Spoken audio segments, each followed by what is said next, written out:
이 자리에 오신 분들이라도 이 문제의 심각성에 대해서 좀 더 이해를 깊이 하시고 주변에 말씀해 주시면 감사하겠습니다. 이 한미동맹이 1953년에 체결됐지만 실제로 한미가 동맹국으로서 활동을 했다는 게 1950년 6.25와 동시에 시작이 됐는데 금년으로서 딱 70년째가 되는 해입니다. 그런데 그동안 한미관계가 많은 갈등들이 있었습니다. 아주 위기에로 갈 만한 갈등들이 있었지만 그것이 한미동맹 자체에 대한 문제까지 비화가 되지 않았었습니다. 과거 박정희 전두환 시대 때는 민주화와 인권 문제로 한미 간에 정말 극도의 충돌이 있었고 김대중 노무현 정부 때는 대북한 정책상의 이격으로 많은 충돌이 있었지만 그럼에도 불구하고 한미동맹 그 자체는 아무도 손을 안 댔습니다. 그 당시 좌파 정부도 한미동맹 아무리 우리가 북한 문제에 대해서 입장이 다르더라도 한미동맹은 지켜야 된다. 그래가지고 아시다시피 그 당시에 노무현 대통령은 지지 세력의 반대를 무릅쓰고 이라크, 아프간 파병까지 했었죠. 그런데 최근에는 그러한 지난 70년의 한미 관계와는 전혀 다른 그런 과거의 갈등 수준을 훨씬 넘어서는 동맹 위기설이 워싱턴과 서울에서 공공연히 유포되고 있고 멀리 유럽 국가들까지 여기에 대해서 많은 얘기를 하고 있습니다.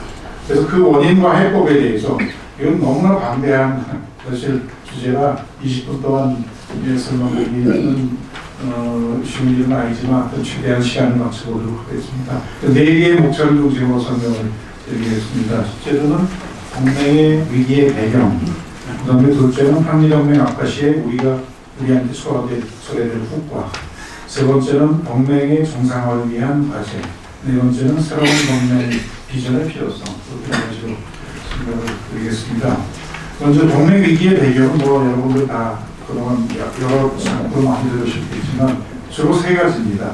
첫째는 한국 정부의 친중국 정책, 두 번째는 한국 정부의 친북한 정책, 세 번째는 한국 정부가 주도하는 한미일 삼각안보협력 체제 파괴 행위, 이것이 지금 가장 핵심적인 배경입니다.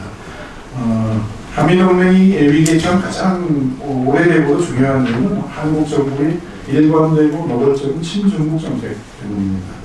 트럼프 행정부가 출범한 이래로 미중 간에는 패권 전쟁이 본격화되고 있고 현재 거의 냉전 시대를 연상시킬 만한 격렬한 패권 싸움이 전개되고 있습니다. 이 패권 전쟁은 단지 두 나라 사이의 경쟁의 선을 넘어서 점차 친미 진영과 반미 진영 간의 대립, 또는 자유민주주의 진영과 공산주의 정치주의 진영 간의 대결의 양상을 띠고 있습니다. 그런데 문제는 이 와중에 한국이 수년 전부터 미국과 중국의 이해가 정면 충돌하는 대부분의 현안에서 항상 중국의 입장을 지지해 왔다는 점입니다.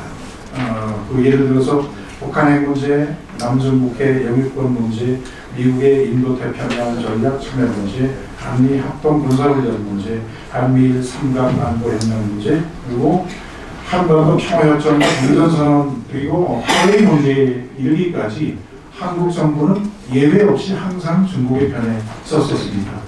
외교권 문제뿐 아니라 군사 문제에 있어서도 한국은 남중국해의 방관한 영역에 대한 중국 정부의 근거 없는 영유권 주장과 불법 정보에 항거하기 위해서 자유민주주의 진영 국가들이 벌이고 있는 항행의 자유 작전에 힘참을 하고 있고, 미국이 군사보안 문제를 이유로 실시하는 화웨이 제재에도 경제적인 이익 때문에 참여를 거부하고 있습니다.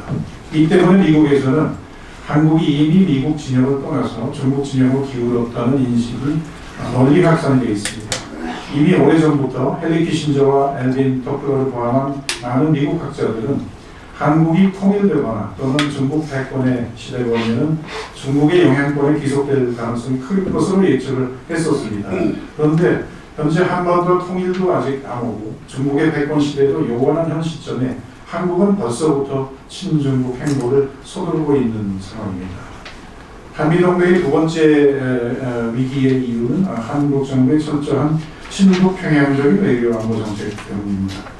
문재인 정부 들어와서 과거 노무현 정부 시대에 훨씬 능가하는 친북 노선이 추구되고 있고, 여기에 친중 정책까지 가세함에 따라서 한미 양국의 이해가 여러 현안에서 정면으로 충돌을 하고 있습니다.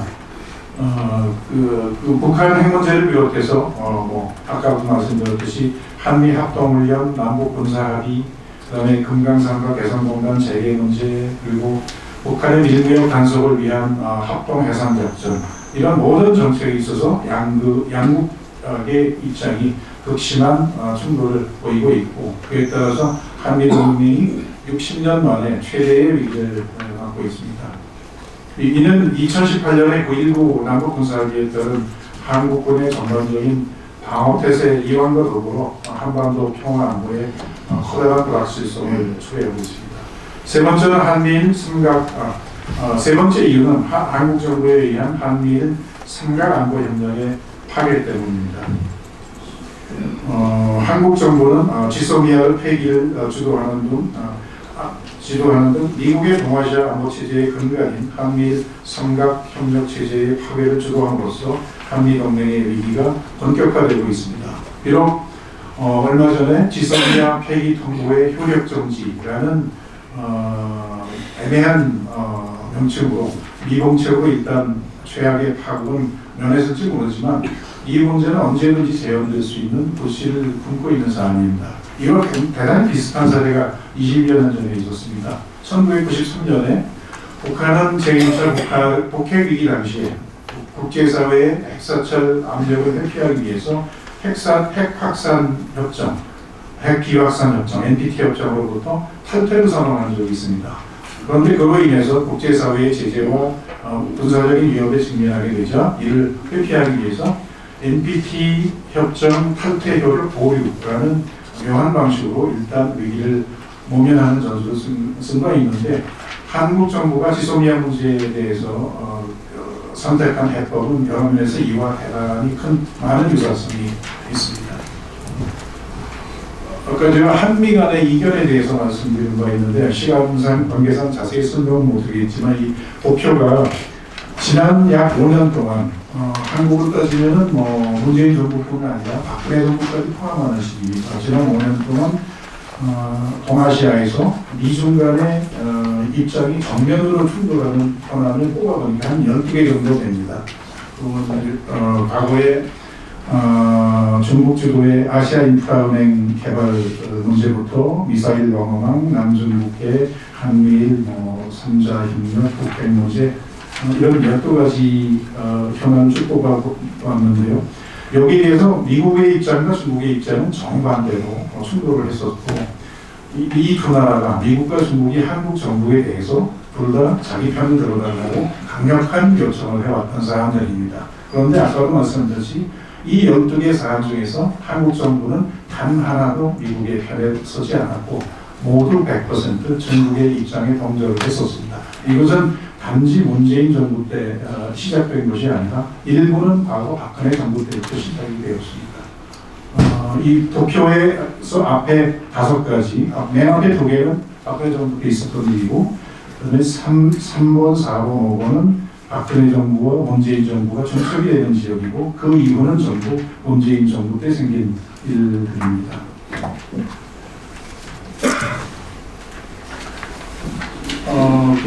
다음에 두 번째로 이러한 한미 동맹의 악화가 초래한 주요 효과가 무엇인가에 대한 것입니다. 효과는 3가지입니다. 주한미군 감축 가능성, 둘째는 한미 동맹이 격화될 가능성, 세 번째로는 일본의 외교적 군사적 위상과 역할이 강화될 가능성. 이렇게 3가지로 대별할 수가 있는데, 이것은 먼 훗날의 가상적인 얘기가 아니라 바로 조만간 닥쳐올 일들입니다. 우선 첫 번째, 주한미군 감축 가능성입니다. 한미 동맹 관계가 계속 악화될 경우에는 무엇보다도 주한미군 문제에 가장 심각한 악영향을 미치게 될 것으로 보입니다. 미국은 이미 주한미군 유지비 총액에 해당되는 약 6조 원의 방위비 분담을 요구하고 있습니다.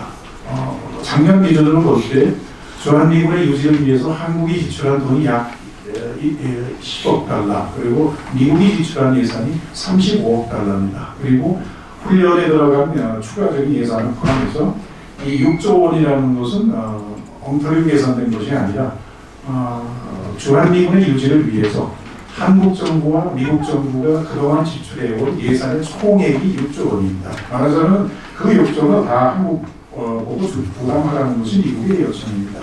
말하자면 한국이 동맹국으로서의 의무를 무시하면서도 굳이 주한미군에 계속 주둔을 원한다면은 마땅히 주둔 비용 외에도 민간으로 전부 다 내라. 아마 그런 것이 이제 미국의 취지인 것으로 생각이 됩니다. 물론 이런 무리한 요구가 합의될 가능성은 전혀 없을 것이므로 결국은 이것이 트럼프 행정부가 주한미군의 대폭 감축을 정당화하는 명분으로 사용될 가능성이 우려되고 있습니다. 최근 미국 의회는 주한미군을 28,500명 이하로 감축하지 못하도록 의결을 하기는 했지만 이것은 절대적인 금지사항이 아닙니다. 2개의 단서조항이 들어있고 2개의 단서조항이 들어있는 조건도 금지사항에 불과하고 미국 국무성이나 백악관이 이 2가지 요구사항을 충족하는 것은 그렇게 불가능하거나 어려운 일은 아닙니다. 그래서 이것은 미국 의회의 어떤 입장이나 의지의 필요일 뿐이지 이것 때문에 트럼프 행정부가 백악관이 원할 경우에 이 철구를 실행에 옮기지 못할 가능성은 거의 없습니다.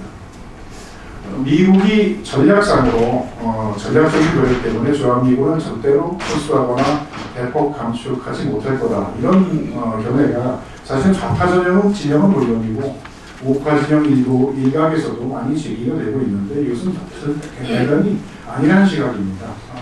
미국이 주한미군의 대폭 철수를 시도했던 것은 이미 40년, 50년 전부터 추구를 했었습니다. 과거에 이미 박정희 전두환 시대부터 미국은 수차례 주한미군의 대폭 감축을 시도했었습니다. 미국이 그 당시부터 가지고 있는 기본 구상은 지상군의 대부분을 철수하고 주한미군을 공군 위주로 재편성하려는 것이 수십 년 전부터 미국 국방부의 오랜 소망이었습니다. 그것을 외교적인 협상을 통해서 만류하고 방해하고 또 미국 의회와 언론, 로비스트까지 동원해서 번번이 좌절시켰던 것은 바로 한국 정부였습니다. 따라서 만약 그런 일이 가까운 시기에 다시 발생할 경우에 과연 문재인 정부가 얼마나 진지하게 이에 반대할지는 의문입니다. 만약에 한국 정부가 반대하지 않는다면 미국이 이 오랜 꿈을 행동에 옮기지 않을 이유는 별로 없다고 생각이 됩니다. 두 번째로는 한미동맹의 격화 가능성입니다.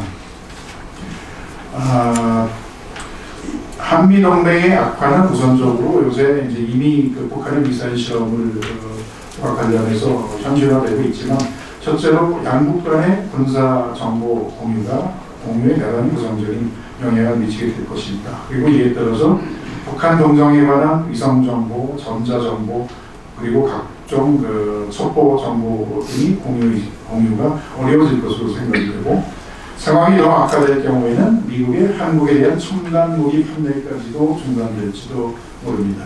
첨단 무기 체계의 민감한 기술 정보가 중국이나 북한의 손에 들어가지 않으려는 보장이 없기 때문입니다. 또한 전시의 한국군 장성이 한미연합군을 한꺼번에 지휘한다는 계획도 실현되기 어려울 것으로 보이고 유사시에 미국이 한국 정부와 사전 협의 없이 북한에 대한 군사 행동을 취하게 될 가능성도 점차 늘어날 것으로 보입니다. 셋째로는 일본의 외교적 군사력 위상과 역할을 강화합니다. 한미 동맹의 이완은 미국의 동아시아 외교와 군사정책 전반에도 변화를 불러옴으로써 동아시아에서 한국의 외교적 군사적 입지를 더욱 위축시키게 될 것입니다. 미국은 한국의 동맹 이탈에 따른 공백을 메우기 위해서 미일 동맹을 한층 강화하고 과거보다 훨씬 강력하게 일본의 재무장을 강력히 지원하게 될 것입니다. 또한 독도 문제, 과거사 문제 등 한일 양국 간의 쟁점 현안에 있어서도 미국은 그동안 중립 입장을 지켜왔지만 이것도 점차 충실한 동맹국인 일본 측 입장으로 기울어지게 될 가능성도 우려가 되고 있습니다. 결국 문재인 정부의 반일 캠페인은 당초 의도와는 정반대로 국제 무대에서 일본의 외교적, 군사적 역할을 확대시키고 재무장을 촉진시키고 또한 한일 현안에 대한 일본 정부의 외교적 입지를 더욱 강화시켜주는 역설적인 효과를 초래하게 될 것으로 예상이 됩니다. 다음은 한미 동맹의 정상을 위한 과제입니다. 우리가 현재 직면한 한미 동맹의 위기를 극복하기 위해서 해야 할 일은 사실 너무도 간단합니다. 그것은 지난 2년 동안 전개되어 온 동맹관계와 우방관계의 파괴, 한반도 평화보장체제의 파괴, 그리고 군사적 대비태세의 파괴를 모두 원상복귀하고 비정상의 정상화를 통해서 대한민국을 정상국가로 복원하는 것입니다. 이를 위한 핵심적 조치는 그 밑에 5가지가 있습니다만, 물론 이 중에서 그 어느 것도 문재인 정부 하에서 가능한 일은 하나도 없습니다. 이런 말씀을 드려보면, 첫째로는 대북한 정책의 정상화, 여기에는 종북적인 외교 정책을 철폐하고 자유민주주의 국가들과의 공조 체제를 복원하고, 또한 북한의 비핵화 인권 개선 및 개혁화를 위한 대북한 압박 외교를 전개하는 문제가 포함될 것이고, 아울러 최근 문제가 되고 있는 그 북한 이탈 주민과 망명자에 대한 안전하고 원활한 한국 입국을 보장하고 지원하는 문제도 포함될 수 있을 것입니다. 두 번째로는 대중국 정책의 정상화입니다. 이것은 중국에 대한 한국 정부가 중국에 대해서 더 이상의 근거 없는 환상을 버리고 대중국 결정 해결을 종식시킴으로써 명실공히 미국의 완전한 동맹국으로 복귀하는 일입니다. 또한 대한민국의 안보 주권에 역행하는 대중국 선불 약속을 즉각 폐기하고 상주의 사드기지를 즉각 정상 가동하는 것입니다. 대부분의 국민들이 잘 모르고 있는데 상주의 사드기지는 아직도 정상 가동이 안 되고 있습니다. 한국 정부가 요구했던 환경 영향 평가가 아직 완료가 되지 않았기 때문에 지금 임시로 가동을 하고 있을 뿐입니다. 아울러 중국 정부의 부당한 사드 보복 조치에 대한 법적, 외교적, 경제적 대응 조치를 강구하는 것이 포함될 수 있을 것입니다. 세 번째로는 군사적인 대비태세의 정상화입니다.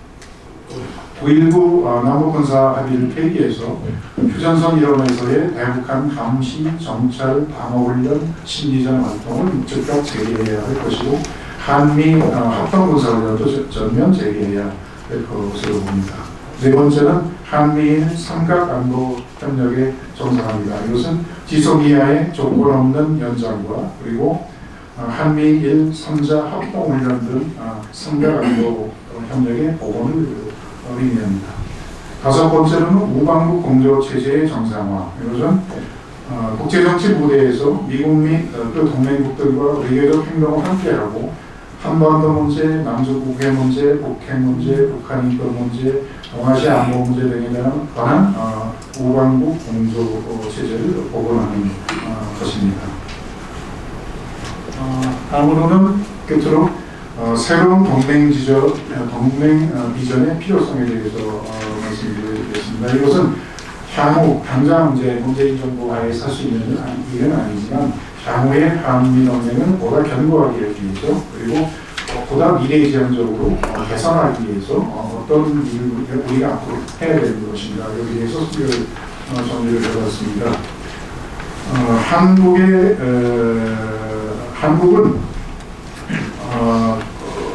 과거 지난 수십 년간의 비약적인 국력 신장과 군사력, 경제력 확대에도 불구하고 대외 관계에 대한 우리 정부와 국민의 인식은 아직도 다분히 과거 후진국 시절에 머물러 있습니다.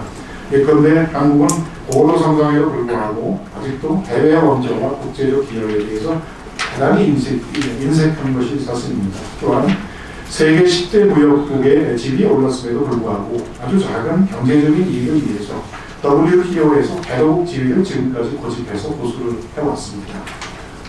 우리의 이런 후진적이고 자기중심적인 사고는 안보 문제에서는 더욱 심각합니다. 현재 우리 정부와 국민이 갖고 있는 국가 안보와 한미 동맹에 대한 가치관은 과거 수십 년 전 후진국 시절에 한국이 미국과 선진국들로부터 일방적으로 군사 원조와 안보 지원을 받던 시절에 멈춰서 있습니다. 한국 전쟁 당시에 16개 참전국 수만 명의 생명을 바쳐 나라를 지켰고 그 후로도 수십 년간 동맹국의 안보 지원을 받았으면서도 한국은 미국과 그 동맹국들의 지원을 당연히 생각을 하고 당연한 것으로 생각을 하고 상호주의적인 지원과 기여 제공에 지극히 인색한 입장을 취해왔습니다.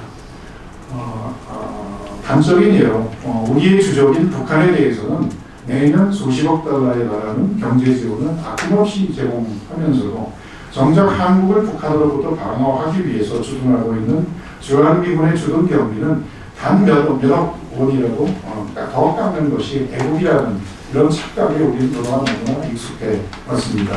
이따른 미국의 요청으로 마지못해 해외 파병을 할 때도 전투부대가 아닌 공병부대나 의료부대를 보내는 것이 고작이었고, 그나마도 가장 안전하고 한가로운 지역에 파병을 해서 눈도장이나 찍고 돌아오는 것이 상례였습니다. 그럼에도 불구하고 한국의 전쟁이 재발하면은 미국과 유럽의 동맹국들이 대규모 전투부대를 파견해서 한국을 위해서 피 흘려 싸워줄 것으로 믿는 이런 자기중심적인 환상에 우리가 그동안 빠져 있었습니다. 그렇지만 이제 우리가 세계의 유수한 군사국이자 경제국으로 성장한 만큼 한국은 그런 과거의 후진국의식과 자기중심적인 세계관을 버리고 선진화된 안보관을 성립해야 할 때라고 봅니다. 우리가 남으로부터 받거나 기대하는 만큼의 상응하는 안보적인 지원과 기여를 남에게 제공하여 하는 것이 국제사회의 당연한 이치임을 인식을 해야 됩니다. 이는 우리가 앞으로 한미동맹을 더욱 굳건히 하고 한반도 유사시 미국과 그 동맹국들의 참전을 확보하기 위해서도 매우 기묘한 사항입니다. 이를 위해 우리는 한국 한미동맹의 운영에 있어서 세 가지의 새로운 비전을 확립하고 실천해 나갈 필요가 있습니다. 첫째는 한미동맹의 상호주의적 운영입니다. 둘째는 한미동맹의 범세계적인 외연 확장, 그리고 셋째는 고도의 자주 관계를 확충하는 것입니다. 이를 통해서 한미동맹을 우리는 선진국형의 글로벌 동맹 또는 가치 동맹으로 전환해 나가야 할 것으로 봅니다. 좀 더 자세히 설명을 드리자면, 첫째로 한미동맹의 상호주의적 운영이라는 것은 미국의 안보 지원에 대해서 상응하는 기여와 반대 국보를 철저히 제공하자는 것입니다. 한미 상호 방위 조약에도 명기되어 있듯이 동맹관계라는 것은 항상 상호주의적입니다. 미국이 한국의 안보를 지원하는 만큼 한국도 미국의 안보를 지원할 의무가 이미 한미 방위 조약에 포함이 되어 있습니다. 과거에 우리가 가난한 개도국이었을 때는 일방적인 안보 지원 수혜를 당연시했지만, 이제 한국도 이런 후진국적인 사고에서 탈피해서 정당한 대가를 미국에 치러야 할 때가 되었다고 생각이 합니다. 이를 위해서 두 가지 조치가 필요하다고 봅니다. 첫째로는 주한미군의 현지 주둔 비용을 최소한 일본 수준으로 거의 전액을 부담토록 해야 된다는 것입니다. 일본은 이미 20여 년 전부터 주일미군 방위비의 거의 대부분을 다 전액을 부담을 하고 있습니다. 주일미군은 일본을 위한 방어가 군대가 아니라 한반도와 대만, 남중국해 등 지역 방어를 위한 병력입니다. 그럼에도 불구하고 일본은 1996년부터 주일미군의 현지 비용을 거의 전액을 부담하고 있습니다. 한국의 경제력을 강화할 때 이제는 우리도 일본의 선례를 따를 때가 되었다고 생각을 합니다. 일단 주한미군의 현지 비용만이라도 원칙적으로 전액 우리가 지불을 하고 나머지 훈련 비용 등에 대한 분담을 미국과 협의하는 것이 필요하다고 생각을 합니다. 두 번째로는 한미동맹의 상호주의적인 관점에서 미국과 그 동맹국들이 주도하는 합동군사훈련과 다국적군에 대한 참여를 대폭 확대해야 한다고 생각합니다. 해외 파병의 경우에 한국의 군사력과 주한미군의 규모를 감안해서 최소한 호주, 뉴질랜드 수준의 병력을 파병하고 파병부대의 성격도 과거와 같이 공병대나 의무부대가 아닌 전투부대를 파병하는 것이 바람직하다고 봅니다. 그동안 우리가 수만 명의 주한미군을 한국에 붙들어 놓고도 미국의 파병 요청에 대해서는 지극히 인색했던 것이 사실입니다. 그래서 이러한 우리의 정책은 수정하는 것이 마땅하다고 생각을 합니다. 그다음에 두 번째로는 한미동맹의 범세계적인 외역을 확장을 하자는 것입니다. 그래서 한반도를 벗어나서 미국의 동맹 세력인 자유민주주의 진영과의 국제적인 연대를 강화하자는 것입니다. 한국은 좋습니다. 시간이 죄송합니다. 첫째로는 미국이 나토를 유럽 국가들이 나토를 통해서 러시아의 위협에 공동 대응하고 있듯이 동아시아에서도 한미일 공조와 안보 협력을 보다 견고하게 격상할 필요가 있다고 봅니다. 또한 미국과 그 동맹국들이 인도태평양 지역에서 보이는 외교적인 공동행동, 합동해상을 위한 연합작전 등에 적극 참여할 필요가 있다고 봅니다. 세 번 15분 오바. 죄송합니다.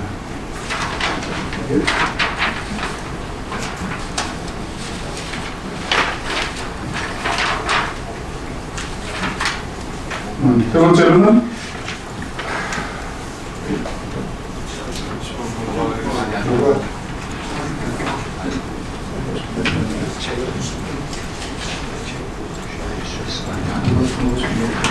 죄송합니다.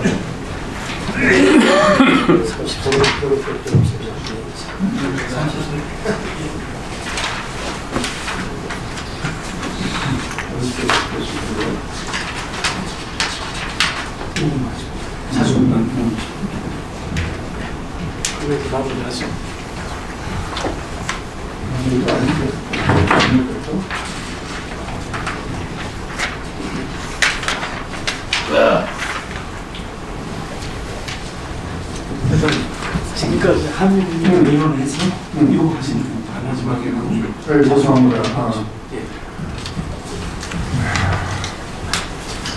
그 다음은 여러 가지가 있지만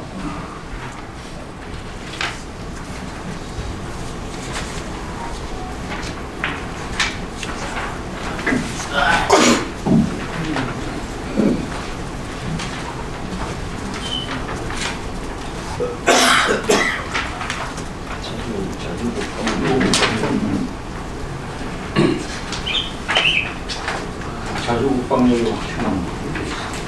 죄송합니다.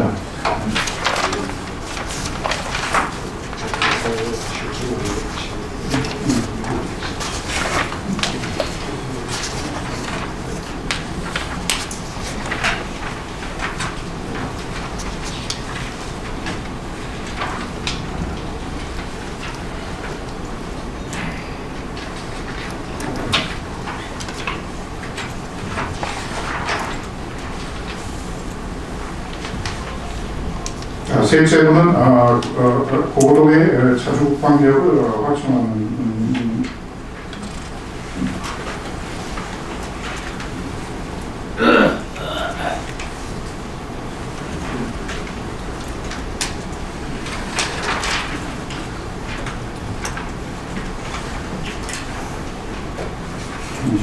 셋째는 고도의 자주국방력을 확충하자는 것입니다. 먼저 일본 수준의 전국적인 미사일 방어망을 설치를 하고 최대식 군사력을 대폭 증강시키는 것이 필요하다고 봅니다.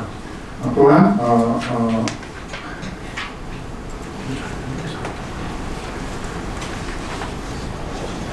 죄송합니다. 제 자료가 뭐가 엉망진창이 됐는데 어서 여기서 마치기 바라겠습니다. 네, 감사합니다.